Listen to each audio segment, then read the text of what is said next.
안드레 누군지 다 아시죠? 앤드류. 이 안드레에 대해서 오늘은 좀 살펴보려고 합니다. 대부분 요한복음에 집중되어 있는 내용인데 여러분 모든 말씀은 제가 앞에 띄워놨으니까 혹시 참고하실 분들은 적으시면서 함께 보길 원합니다. 요한의 아들이고요, 베드로의 형제인 안드레는 그 이름의 뜻이요, 남자답다, 용감하다, 이러한 뜻을 가지고 있다고 합니다. 아닐 것 같은데, 앤드류 그러면 뭔가 부드러운 것 같은데 그 이름의 뜻이 남자답다, 용감하다, 이런 뜻이랍니다. 갈릴리에서 어부로 지내왔는데 세례 요한의 제자였습니다. 그러다가 세례 요한으로부터 예수에 대하여 한마디 듣고 예수님을 따르게 된 사람입니다. 전승에 의하면 소아시아에서 복음을 전하다가 십자가에 달려 죽었다라고 알려지고 있습니다. 이 안드레라는 이름이 성경에 몇 번 나오는지 아십니까? 12번밖에 나오지 않습니다. 그중 대부분이 인물을 쫙 나열할 때, 예수님의 제자의 이름을 나열할 때, 이럴 때 잠깐 등장하지만 요한복음에서는 그의 특이하고 독특한 행적을 관심 가져 적었습니다. 그리고 그의 행적은 동일한 특징을 가지고 있다는 것을 볼 수 있습니다. 그래서 오늘은 요한복음을 중심으로 안드레에 대해서 함께 살펴보려고 합니다. 먼저 안드레가 주님과의 만남이 나와 있는 것이 요한복음 1장 35절서부터 39절의 내용입니다. 요한복음 1장 35절부터 39절의 내용입니다. 저와 여러분이 한 절씩 교독하도록 하시겠습니다. 제가 35절 읽습니다. 또 이튿날 요한이 자기 제자 중 두 사람과 함께 섰다가 예수께서 거니심을 보고 말하되 보라, 하나님의 어린 양이로다. 두 제자가 그의 말을 듣고 예수를 따르거늘 예수께서 돌이켜 그 따르는 것을 보시고 물어 이르시되 무엇을 구하느냐. 이르되 랍비여 어디 계시오나이까 하니 랍비는 번역하면 선생이라. 함께 읽습니다. 예수께서 이르시되 와서 보라. 그러므로 그들이 가서 계신 데를 보고 그날 함께 거하니 때가 10시쯤 되었더라. 세례 요한의 제자였던 이 안드레는 스승인 요한이 전한 예수님을 보고 12제자 중에 가장 먼저 제일 처음으로 예수님을 만나 따르는 사람이 되었다는 것입니다.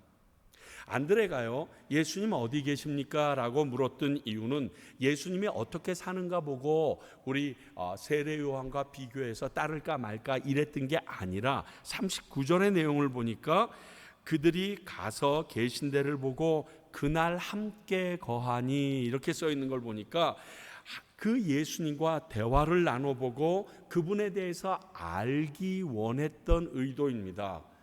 야, 우리 어디 가서 얘기 좀 하자, 이렇게 얘기하듯이 야, 네 사무실에 좀 가보자 라고 해서 네 사무실에 가서 너에 대해서 같이 이야기를 하고 사업에 대해서 얘기하고 싶어 하듯이 예수님 어디 계십니까? 당신이 그곳이 편할 텐데 그곳에 가서 내가 당신과 얘기하고 싶습니다 하는 이러한 의도였다는 겁니다. 곧 예수님과 나눈 대화 속에서 예수님을 그리스도로 확신하고 그분을 따르기로 결정했음을 알 수 있으며, 그렇기에 그는 현재 베드로에게도 이 예수님을 자신 있게 소개할 수 있었다고 볼 수 있습니다. 여기서 우리가 알아야 될 게 있습니다. 뭐냐? 우리가 예수님을 인정하고 모셔드리기 위해서 그 예수님이 어떤 분이신지 아는 게 너무 중요합니다. 어떤 사람을 소개받습니다. 그래서 그 사람에 대해서 아무것도 모르고 처음 인사했는데 이 사람은 어떤 사람이고 어디에 지금 일하고 있고 어느 부분의 자제분이고 하고 기타 얘기를 딱 듣고 나면 아, 그러세요 하고 마음이 놓이면서 그 사람과 마음도 열리고 관계도 새롭게 형성될 때가 우리가 많이 있습니다. 생판 모르는 사람과 앉아있다가 보면 서먹서먹하고 신뢰할 수가 없기 때문에 내가 말을 할 수 있는 수위도 조정할 수 없어서 뻘쭘하게 있는 경우가 똑같은데, 오늘 똑같다는 겁니다. 우리가 예수님에 대해서 깊이 알지 못하면 그분에게 다가갈 수도 없고 그분을 믿고 따라가는 일은 완전히 차단되어 봅니다. 예수님에 대해서 우리가 잘 알면 알수록 그의 말씀을 믿고 순종함으로 말미암아 그분이 어떤 분이신지 경험하면 할수록 예수님에 대하여 우리가 잘 믿게 된다라는 것입니다. 사랑하는 성도 여러분, 저는 여러분들이 예수님의 말씀대로 순종하고 나서 그 말씀이 사실이고 그 예수님이 어떤 분인지 확인하는 경험을 하시기를 간절히 바랍니다. 여러분, 그 경험하고 나면요, 그 나머지 일들이 굉장히 자유스러워집니다. 성경에서는 이렇게 얘기했는데, 예수님은 이렇게 얘기했는데 과연 그럴까? 이러던 것이요, 내가 그 말씀대로 순종했는데 정말 그런 일이 내 앞에서 벌어지고 나면 사람이 완전히 무장이 해제돼 버립니다. 그리고 그분을 와락 끌어안게 됩니다. 우리 장승원 선교사님이 지금 미국에 가서 열린교회에서 열심히 사역도 하시면서 그분들과 함께 사역지를 소개하고 있는 일을 하는데, 금요일날 집회했던 내용을 살짝 들었습니다. 살짝 들었는데 제가 굉장히 큰 도전과 은혜를 받았어요. 한마디로 이거예요. 하나님의 사역을 하려고 했더니 내 힘대로 하면 안 되고 기도했더니 되더라, 이거예요. 내가 해보려고 노력했을 때는 아무것도 안 되는 것 같았는데 할 수 없어서 하나님께 기도만 했더니 하나님께서 자기 마음대로 더 멋있게 일을 이루어 가시더라. 그러므로 선교하려면 그 전에 기도해야 된다는 것을 배웠습니다 라고 얘기하는 거예요. 자, 이게 어디에서 나온 걸까요? 경험이에요, 경험. 아버지, 어머니가 하는 선교를 보았습니다. 그래서 나도 그렇게 선교하고 싶었습니다. 그런데 안 됩니다. 근데 성경 말씀을 읽으면서 하나님께서 믿고 구하라, 그러면 이루리라 하신 말씀을 들었습니다. 그래서 그 말씀을 믿은 대로 하나님께 구했습니다. 그랬더니 갑자기 상상 못한 일이 점점 벌어지기 시작하고 일이 아름답게 전개됩니다. 그리고서 깨닫습니다. 선교는 기도구나. 그러니까 그 하나님을 의지할 마음이 선교사님에게 커졌다라는 고백을 합니다. 사랑하는 성도 여러분, 이게 하나님을 경험하는 겁니다. 우리가 예수님을 알기 위하여 예수님 말씀대로 순종해 보십시오. 그러면 그 순종한 대로 하나님이 어떻게 이루어 주시는지 경험하면 그 다음부터, 죄송합니다, 저희들끼리 얘기인데 간이 배 밖으로 나옵니다. 누구만 믿으면? 하나님만 믿으면. 하나님이 계신데 뭐, 예수님이 하신 말씀인데 뭐, 그리하지 아니하실지라도 이유가 있을 텐데 뭐. 그런 마음이 내게 생기기 시작한다는 거예요. 오늘 안드레는 예수님과 만나서 그 예수님이 어떤 분인지 온종일 대화를 합니다. 그리고 그분이 메시아인 것을 믿고 따르기로 결정합니다. 두 번째, 이 안드레는요, 기가 막힌 성품을 갖고 있는데 뭐냐면 전달자로서의 모습입니다. 중재자로서의 모습, 누군가를 예수님께로 인도하는 전달자의 모습이 안드레의 가장 전형적인 모습으로 나타나고 있습니다. 첫 번째는요, 예수를 메시아로 믿고 그 형 베드로를 인도하는 모습이 있습니다. 요한복음 1장 40절부터 42절까지입니다. 제가 읽도록 하겠습니다. 요한의 말을 듣고 예수를 따르는 두 사람 중 하나는 시몬 베드로의 형제 안드레라. 그가 먼저 자기 형제 시몬을 찾아 말하되 우리가 메시아를 만났다 하고, 메시아는 번역하면 그리스도라.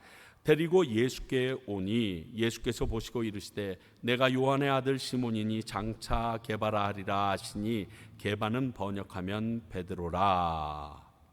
지금 자기 형에게 예수님을 제일 먼저 인도해 줍니다. 저는 이 모습을 보면서 이런 생각이 딱 들었어요. 우리 안드레는 상처가 없으면서 되게 순수한 사람이구나. 왜? 안드레는요, 베드로나 사도 바울 같은 설교자는 아니었지만 한 사람 한 사람을 주께로 인도한 소개자의 모습이 성경에 제일 많이 나타납니다. 바로 형인 베드로에게 가서 내가 만난 메시아를 소개하는 순수함과 열정이 있습니다. 자기가 먼저 만났기 때문에 기득권을 차지하려는 마음도 없고요, 그냥 그 순수한 열정 때문에 야 메시아야, 형 메시아 만나러 가자, 메시아를 내가 봤어. 그리고서 달려가 가지고 그 열정과 순수함으로 형에게 그 예수님을 전합니다. 우리가 보기에는, 성경에서 보기에는 만년 2등으로 꼭 형인 베드로의 그늘에 눌려 사는 인생같이 보일 수 있습니다. 그러나 이러한 적대적 감정이 없는 참 자유한 사람이 바로 안드레였습니다. 예수님을 가장 먼저 만나 우선권이나 기득권이 있음에도 이런 것에 연연하지 않습니다. 경쟁이나 질투 같은 것도 없습니다. 순수함이 먼저 있습니다. 내가 만난 그 메시아, 우리 형도 만나야 되는데, 저 많은 사람들이 그 예수님을 만나서 그리스도를 드디어 경험해야 되는데, 이게 먼저 앞서는 순수한 사람들이 있습니다. 사실 이러한 순수한 사람들은요, 요즘 같은 세상에서 손해봅니다. 그리고 이용당할 수도 있습니다. 그러나 이 순수한 사람들이 전하는 말은 다른 사람들이 믿고 신뢰합니다. 이는 그가 예수님을 메시아로 확실히 믿었기 때문에 가능했던 일이고, 욕망과 상처가 없는 사람임을 증명해 줍니다. 여러분, 이런 사람이랑 일하면 기분이 좋아집니다. 진짜 좋아집니다. 알죠? 어떤 사람이 막 열심히 하려고 그러는데 그 사람의 욕심이 없어. 그가 어떻게 해서 자기가 올라가려고 하는 게 아니라 그냥 열심히야. 순수함입니다. 이거 빨리 해야 돼요. 이거 하면서 일하는데 굉장히 잘난 척하네라는 생각이 안 들고, 너 이렇게 하다가 쓰러져봤자 너만 손해인데, 너 정말 바보 같구나. 근데 너무너무 보기 좋다. 이런 사람이랑 일하면요, 뭔지 모르게 이렇게 쾌해져요. 아주 짠해지면서 참 자유해집니다. 왜냐하면 다툼이나 주장을 절대로 하지 않아요. 이런 사람은 내 거야 이거 내가, 이런 얘기가 없어요. 그렇기 때문에 그런 사람이랑 일하면요, 일이 순탄하게 넘어가요. 재는 게 없어요. 왜? 그 일이 완성되기만 하면 되거든요. 그 일이 되는 것만 보면 그는 기뻐요. 제가 참 축구를 좋아합니다. 하는 건 안 좋아하고요, 보는 것만이에요. 하는 걸 좋아하면 이 몸매가 이렇게 됐겠어요? 그래서 손흥민을 참 좋아하는데, 이번에 손흥민이 득점왕을 차지하기 전에 했던 그 행동들을 보면서 사실 되게 화가 나고 안타까웠어요. 생각해 보세요. 세계 최고의 축구 리그에서 득점왕이 된다는 건 아시아 역사상 처음 있는 일인데 욕심 내볼 만 하잖아요. 내가 얻어낸 페널티킥인데 자기 친구에게 공을 전달해 줍니다. 그리고서 왜 그랬냐고 물으니까 우리 팀이 먼저였다라고 얘기합니다. 사람들이 전부 다 충격받습니다. 마지막 경기에서는 그러한 손흥민에게 어떻게든 득점왕이 되게 해주려고 말도 안 되는 패스를 하다가 자빠져 넘어지는 친구까지 생깁니다. 왜 그랬을까요? 보였거든요. 저 사람은 욕심이 없는 게 보였거든요. 저 사람이 정말 원하는 게 뭔지를 알게 되었거든요. 그러니까 이제는 내 것을 다 포기해서라도 저 친구를 도와주고 싶은 마음들이 그 팀원들 전체에게서 일어나는 것을 느낍니다. 이제 승리했어. 그러니까 이제 저 친구를 높여줘야 돼. 왜? 저 친구는 자기를 포기해서 우리 팀을 이끌었잖아. 똑같은 거예요. 아름다운 관계가 유지되어집니다. 순수한 사람은요, 꼭 바보 같고 다른 사람에게 속임을 당하고 이용만 당할 것 같은데 그 사람에게 나중에 모든 사람들이 쏟아 부어주는 것을 볼 수 있게 됩니다. 저는요, 예수님께서 가장 처음 만난 12제자의 첫 번째가 안드레라는 것이 굉장한 의미가 있다고 생각합니다. 베드로를 먼저 만나지 않고, 가룟 유다를 먼저 만나지 않고, 도마를 먼저 만나지 않고 안드레를 먼저 만나셨던 그 예수님의 모습이 무엇인가 예수님이 앞으로 하시고자 하시는 사역 가운데 우리에게 보여주는 암시적인 부분이 있습니다. 조용히 진짜 우리가 가지고 있는 휴지에 물 젖어 들어가듯이 온 세상을 적시고자 했던 그 예수님의 11명의 제자만을 남겨놓고 그저 승천해 버리셨던 그 예수님의 계획이 무엇인지 안드레로 시작되어진 그의 제자들의 모습에 어렴풋이 알 수 있게 해주십니다. 뿐만이 아닙니다. 그는 신뢰받을 만한 사람이었을 것입니다. 왜냐하면 동생인 이 안드레가 하는 소리를 듣고 베드로가 즉시 따라갑니다. 여러분, 보통 동생들이 하는 말 형들이 안 듣습니다. 누나들이 안 들어요. 한번 일단 찌고 보자. 쓸데없는 소리 하지 마. 근데 베드로, 안드레가 얘기하니까 찍소리 않고 따라갑니다. 왜 그랬을까요? 안드레, 네가 얘기했어? 그럼 믿어야지. 네가 말했어? 그럼 뭔가 이유가 있겠네. 그동안 쌓여져 있는 신뢰감이 있음을 이 내용을 통해서 우리는 확 볼 수 있습니다. 사랑하는 성도 여러분, 복음을 전하는 사람이 그 자녀들이 성품 중에서 가장 중요한 것이 성실함과 신뢰받는 사람이어야 함을 아시기 바랍니다. 그렇지 않겠어요? 복음을 전해야 되는데 신뢰받을 만한 사람이 아닌 사람의 입술을 통하여 나오는 복음을 어떻게 믿겠어요? 성실하지 않은 사람의 입술에서 나오는 복음에 대하여 어떻게 내가 따를 수 있겠습니다? 귀 기울일 사람이 없을 것입니다. 요한복음 4장을 보면요, 사마리아 여인의 이야기가 나옵니다. 예수님을 우물가에서 만났습니다. 우물가에서 만난 이 사마리아 여인이 동네로 뛰어가면서 그가 전합니다. 그게 요한복음 4장 39절, 여자의 말이 내가 행한 모든 것을 그가 내게 말하였다 증언함으로, 이거 틀렸구나. 증언함으로 그 동네 중에 많은 사마리아인이 예수를 믿는지라, 이렇게 되어 있어요. 자, 이 말씀을 보면요, 그 여인은 그 사마리아 동네에서 찍힌 여자예요. 그래서 낮에 아무도 나오지 않는 햇볕이 쨍쨍 비치는 낮에 우물에 가서 물을 길어야 되는 여자예요. 그런데 그 여자가 뛰어가면서 얘기합니다. 뭐라고 얘기하냐요? 내가 어떤 인간인지 다 알고 말하는 사람을 내가 만났다라고 뛰어들어갔어요. 왜? 이 여인이 뭘 알았냐면 이 마을 사람들은 나를 신뢰하지 않아. 내 말은 신뢰할 수가 없어. 나는 그렇게 성실하지도 않고 인정받지도 못해. 그런데 내가 어떤 인생인지 다 알아맞히는 사람이 있다 그러면 마을 사람들은 귀가 번쩍 뜨일 거야. 굉장히 지혜로운 여인이에요. 그래서 이것을 빌미로 해서 뛰어나갑니다. 그랬더니 뭐라고 써 있습니까? 동네 중에 많은 사마리아인이 예수를 믿은지라. 뭐 때문에? 그것을 증언했기 때문에. 그 여인을 믿은 게 아니라요, 그 여자가 내가 이따위 여자인 거를 알아맞힌 사람이 있어라는 말을 믿은 거예요. 그런데 후에 예수님을 만나 그분의 말씀을 들은 사마리아 사람들은 요한복음 4장 42절에서 이렇게 말합니다. 그 여자에게 말하되 이제 우리가 믿는 것은 내 말로 인함이 아니니 이는 우리가 친히 듣고 그가 참으로 세상의 구주이신 줄 알미라 하였더라. 이제 예수님을 보고 나니까 예수님이 어떤 분이신지 알고 나서 이제 믿는다는 거예요.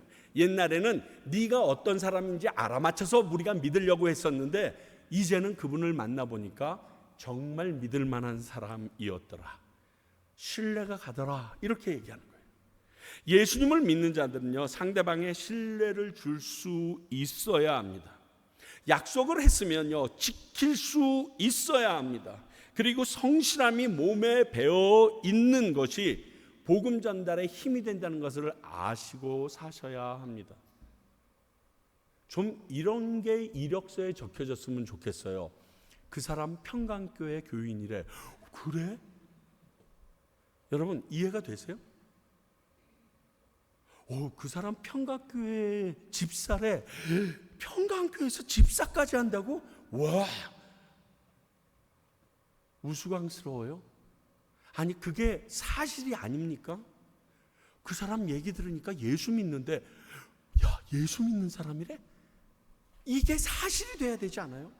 그 안에 포함되어 있는 그 사람은 성실하고 약속을 지키고 그 사람은 신뢰할 만하고 자기가 손해보고 희생을 할지라도 남들을 위하여 헌신할 줄 알고 이게 다 내포되어 있는 말이 그 말이 되어야 되지 않아요?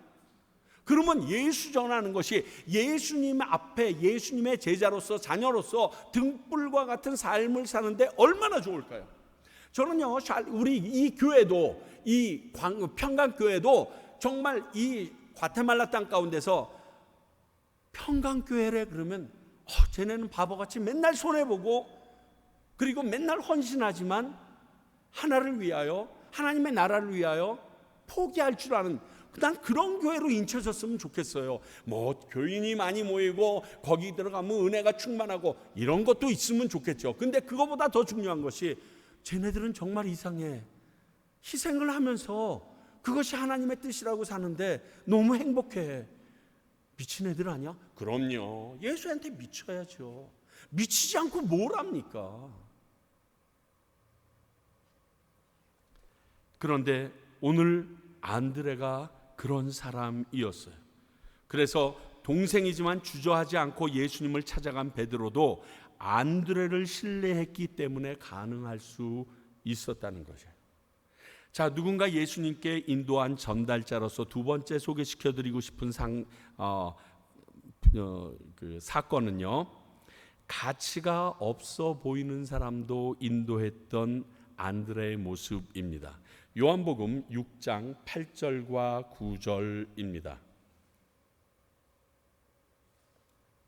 제자 중 하나 곧 시몬 베드로의 형제 안드레가 예수께 여짜오되 여기 한 아이가 있어 보리떡 5개와 물고기 2마리를 가지고 있나이다. 그러나 그것이 이 많은 사람에게 얼마나 되겠사옵나이까.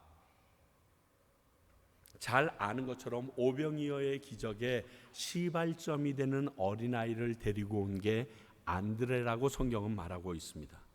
보잘것없는 것이지만 예수님께 갖고 가기만 하면 해결될 것을 믿는 신뢰가 있어서 가져간 거 아니었을까요? 그래서 겨우 떡 5개와 물고기 2마리밖에 없는 어린아이의 도시락을 그 어린아이와 함께 예수님께 데리고 갑니다. 여러분 한번 생각해 보세요. 만약 5,000명, 어른 장정만 5,000명, 약 10,000명, 15,000명이 넘는 사람이 모여 있는데 물고기 2마리와 보리떡 5개 가지고 어떤 아이가 와서 이걸로는 뭐 안 될까요? 라고 물어보면 여러분들에게 가지고 오면 뭐라고 그러겠어요, 여러분? 자, 저희 교회가 이번 주 토요일 날 집회를 합니다. 그런데 우리가 간식을 미리 준비 못했다고 칩시다. 그런데 어떤 분이 오셔가지고 내가 먹으려고 갖고 왔던 찹쌀떡 5개 있는데 이걸로 뭐 어떻게 안 될까요? 라고 얘기했을 때 여러분들은 뭐라고 하시겠어요? 분명히 그럴 거예요. 혼자 드세요. 막 이럴 거예요. 이 어린이가요, 이 도시락을 도마에게 가져갔거나 베드로에게 가져갔거나 계산 빠른 가룟 유다에게 가져갔으면 어떤 일이 일어났을 것 같으세요? 아마 성경에 오병이어라는 말, 이 기적은 없을 거예요. 나타나지 않았을 거예요. 아마 다른 방법으로 나타났을 거예요. 공중에서 떨어지는 메추라기를 잡으셨든지 뭐 이러셨을 거예요.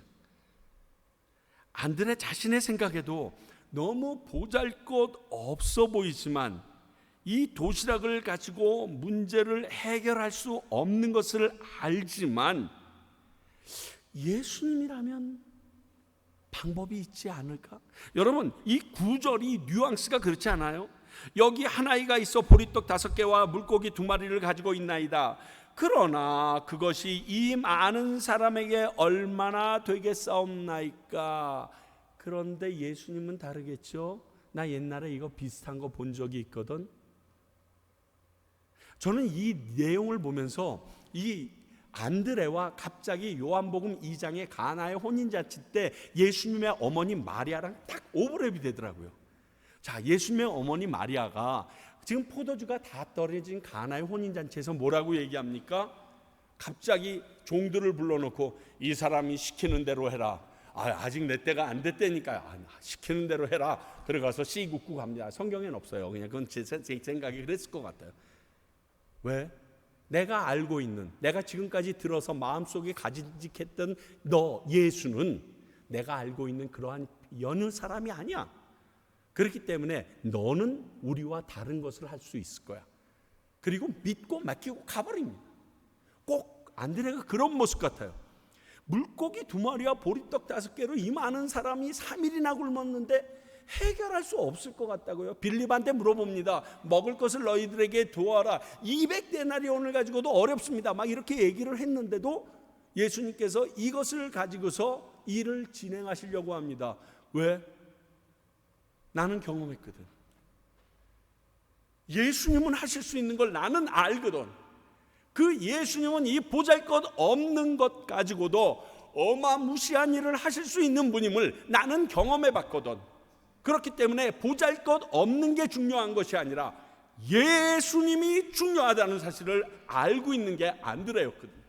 그래서 보잘것없는 그 어린아이를 데리고 예수님 앞으로 데리고 갑니다. 우리는 어린아이의 소리에 귀를 기울이고 친절하고 온유한 사람들이 될 수 있어야 됩니다. 그리고 그러는 이유가 예수님을 믿는 믿음이 바탕이 되어야 합니다. 다시 말할게요. 우리 주변에서 모든 사람이 얘기하는데 그 사람이 세상적으로나 그리고 나이가 어리거나 경험이 적어도 하나님께서 이 사람을 통하여 나에게 말씀하실 수 있다라는 믿음을 가지고 귀를 열고 들어야 된다는 거예요. 집사님 지아가 얘기해도 들어야 돼요. 이유가 있어요. 우리 귀가 안 들으려고 하기 때문에 문제지, 그 어린아이의 목소리를 통하여 얘기할 때 뒤통수 맞는 것 같이 정신 벌떡 들 때가 한두 번이 아니에요. 어쩜 이런 생각을 할까? 나는 미처 생각 못했는데. 무엇을 믿는다면? 예수님을 믿는다면 우리는 모든 소리에 하나님의 음성이라는 전제하에 귀를 기울일 수 있어야 돼요. 나중에 오병이어 때 다시 한번 자세히 설교에 나누겠지만 진정한 가치는요, 하나님께 드려질 때 나타납니다. 그래서 자기의 인생을 예수님께 드린 안드레는 이 어린아이의 작은 도시락도 예수님께 드려질 때 역사가 일어난다는 사실을 믿고 나갔던 겁니다. 세상 모든 사람들이 여러분들의 그 어줍잖고 미약해 보이는 것, 그것에 대하여 손가락질 할지 몰라도 그게 하나님께 올려질 때는 하나님은 어떻게 쓰실 줄 모릅니다. 어떻게 사용하시고 하나님이 영광 받으실 줄 모릅니다. 온전히 드려질 때가 중요합니다. 그리고 또 하나, 예수님과의 만남을 연결했던 부분 중에 예수님께 사람을 인도하는 것을 당연하다고 여기고 모든 사람을 인도하기를 주저하지 않았던 것이 있습니다. 요한복음 12장 20절서부터 24절의 내용입니다. 한번 볼까요?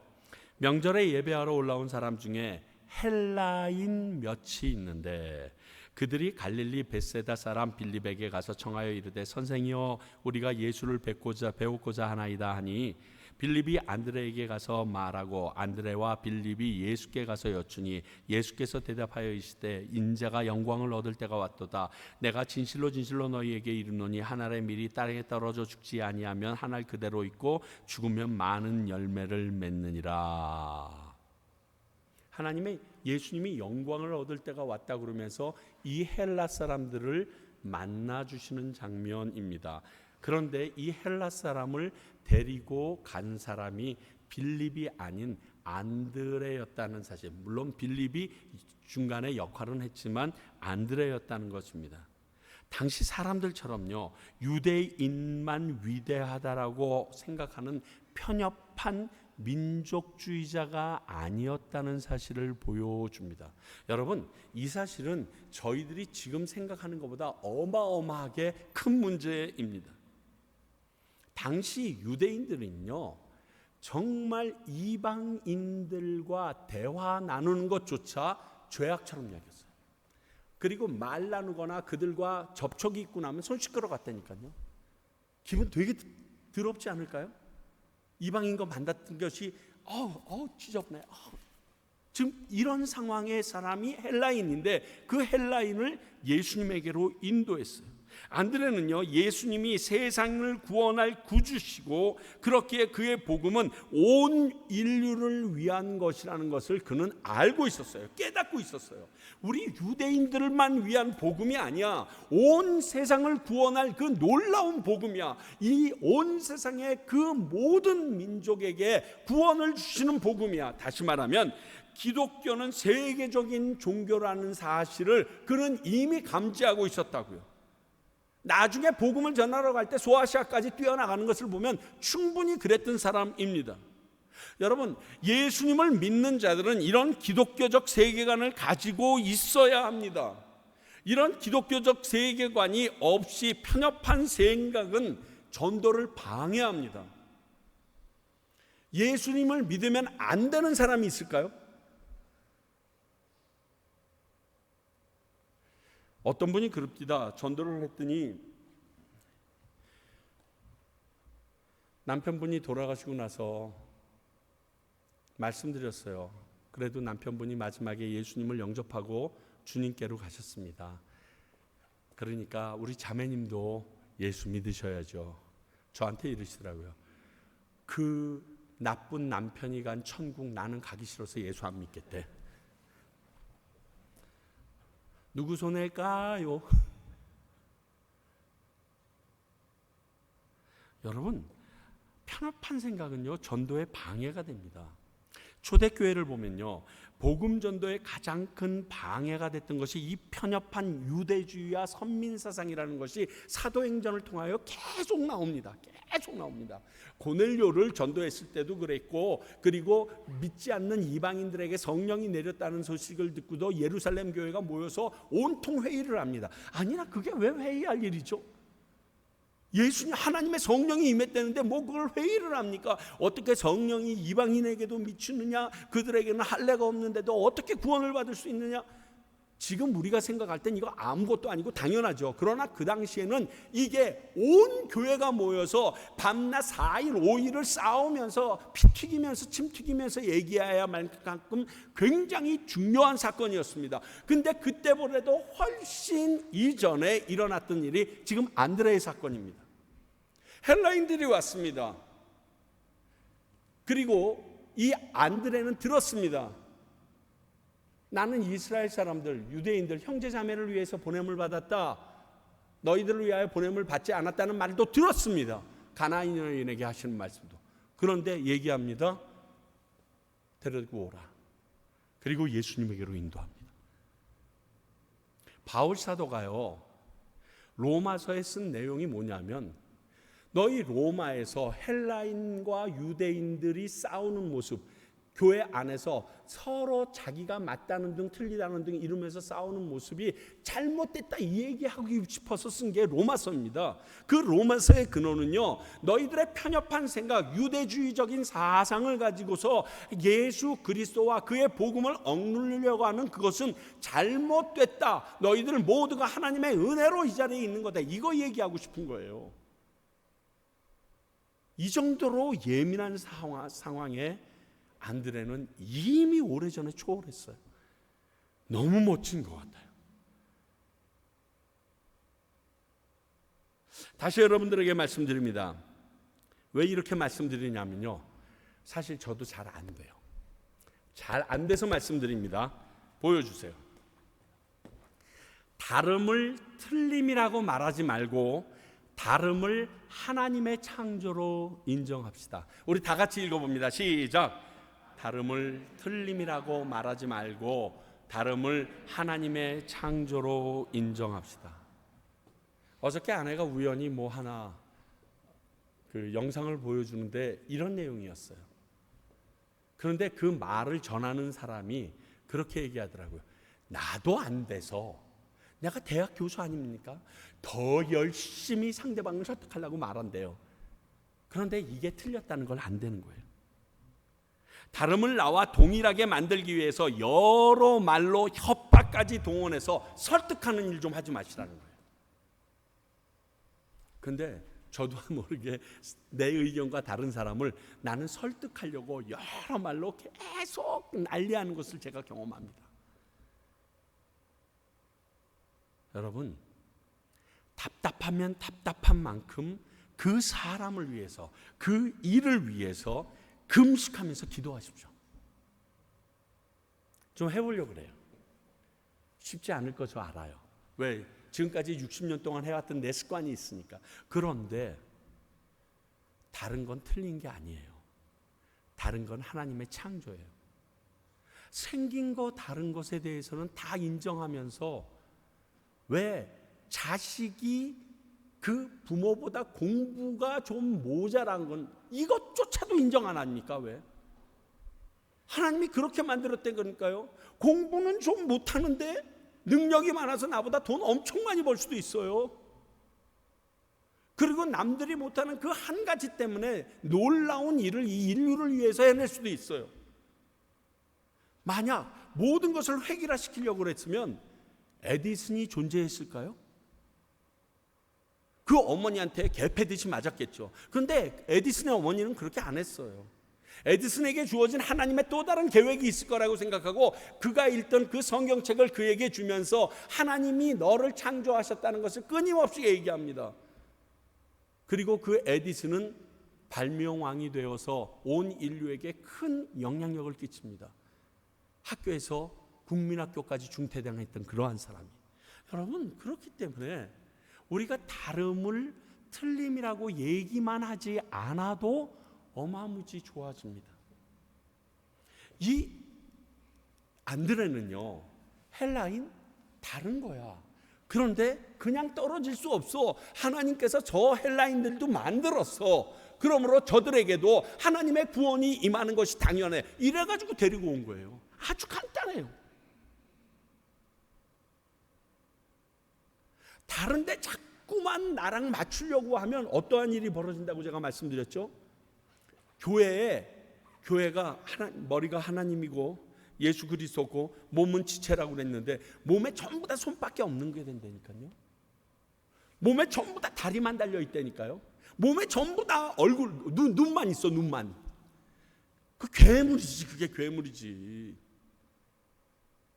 다르니까 다리가 된 것이고요. 다르니까 손이 된 것이고요. 다르니까 혀가 된 것이고요. 다르니까 몸통이 된 거예요. 그게 다 있어야지 온전하게 보기 좋은 사람이 되잖아요.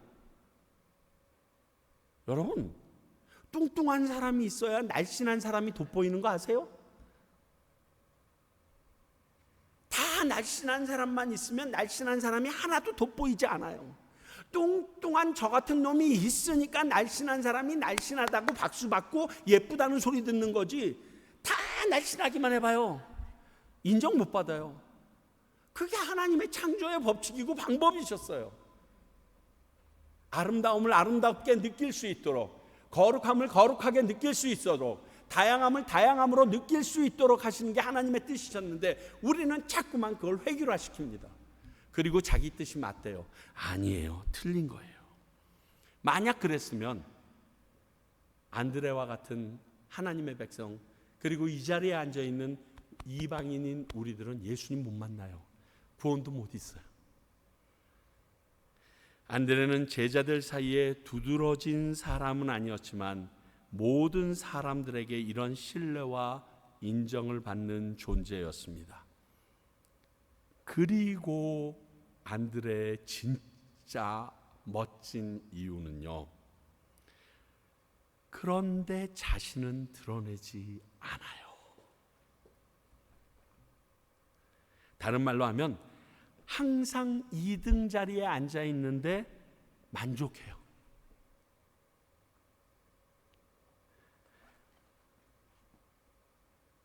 베드로를 또 이 어린아이를 인도했지만 자신은 그 상태에서 머물 수 있는 사람이었어요. 오병이어의 기적이 내가 아니면 일어났는 줄 알아? 아이, 정말 베드로 수제자 웃기고 있는데 내가 데리고 갔으니까 이런 얘기 안 해요. 근데 우리는 이런 얘기에 굉장히 민감해요. 그는 항상 예수님과 동행하는 중요한 자리에서도 제외됐어요. 자, 예수님이 딱 3명의 제자를 데리고 항상 동행합니다. 누구죠? 베드로와 야고보와 요한만 데리고 갑니다. 제일 먼저 왔던 게 누구예요?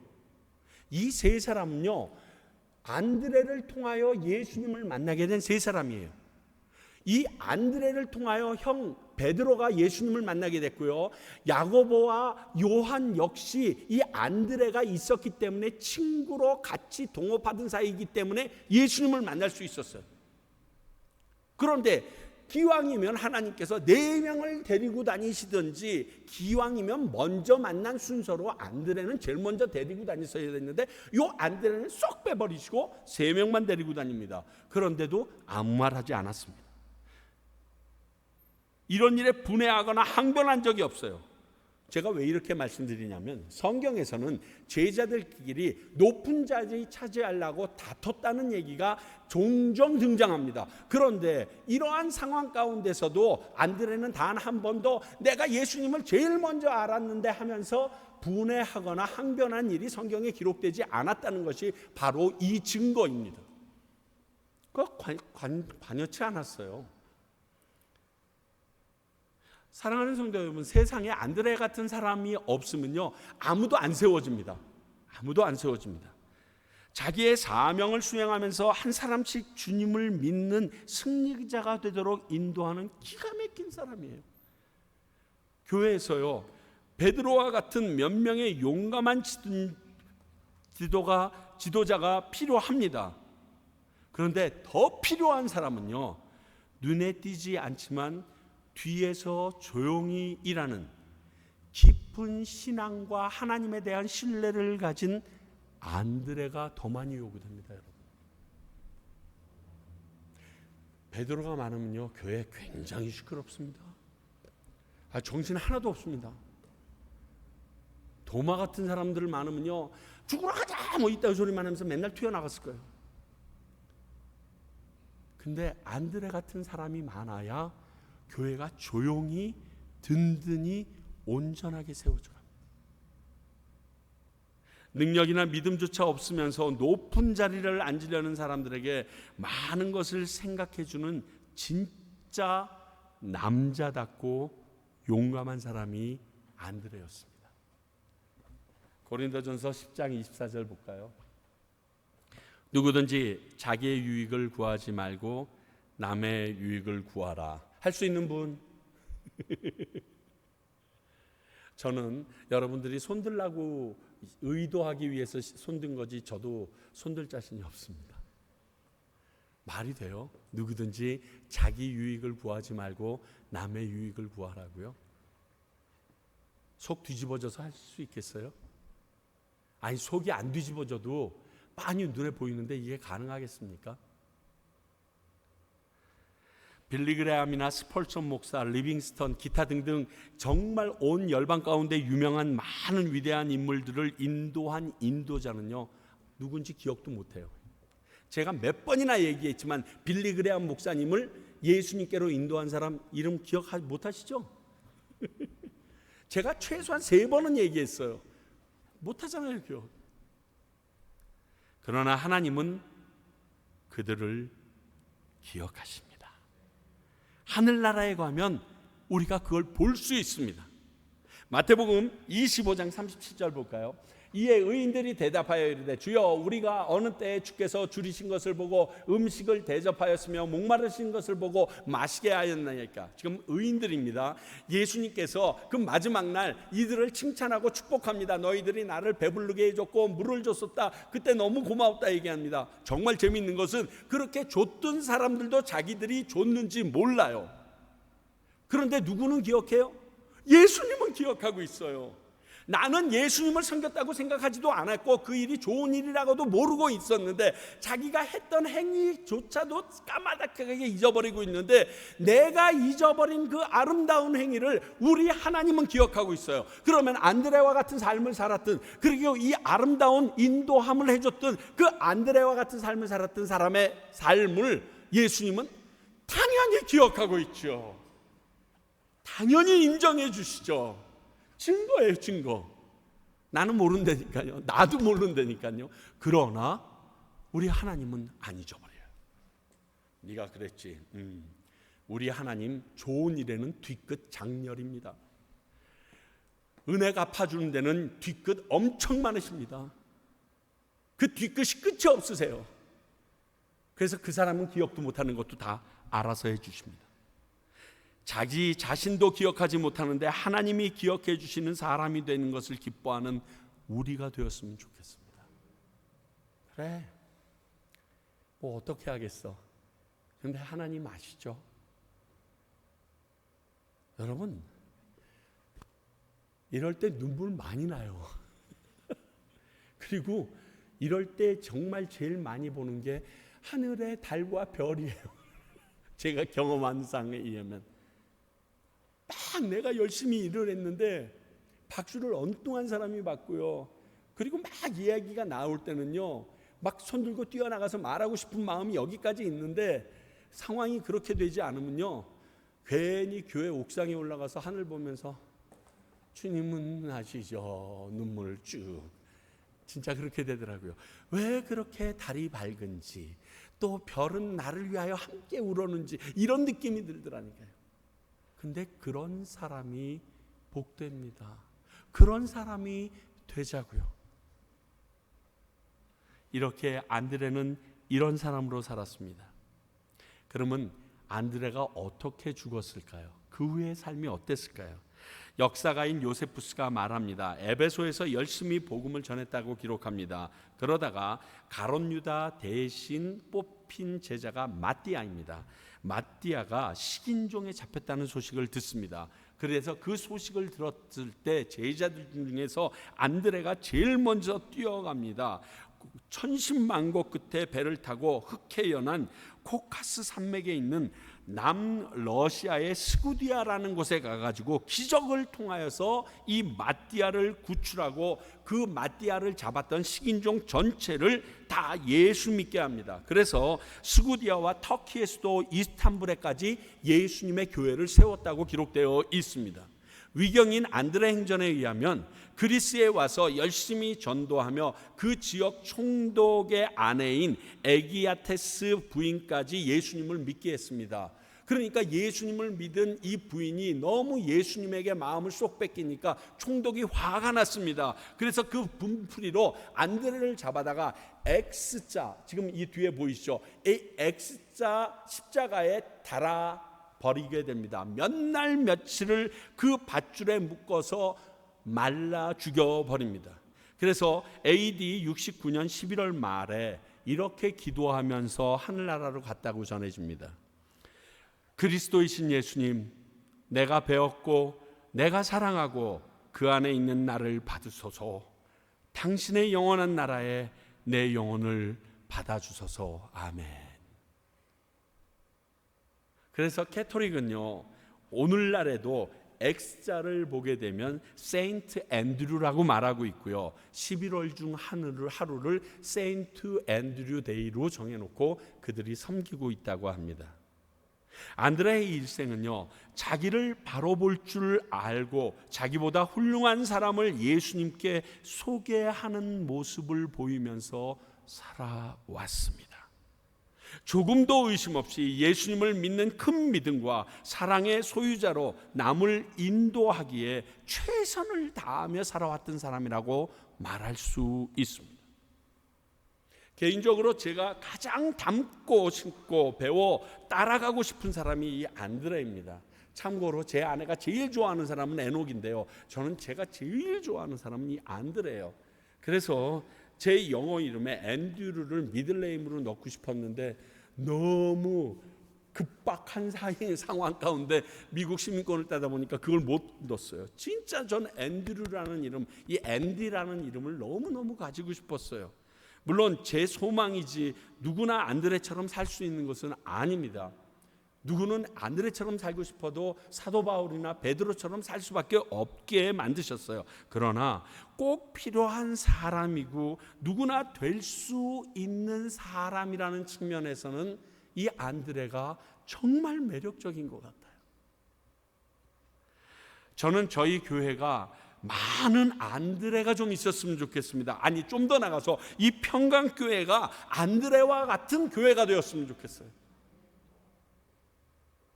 사람들이 알아주고 뭐 사박, 그게 무슨 소용이 있어. 예수 그리스도에게 하나님의 사람들을 인도하는 교회만 되면 되는 건데, 그게 목적이라고 이번 주일날 나눴잖아요.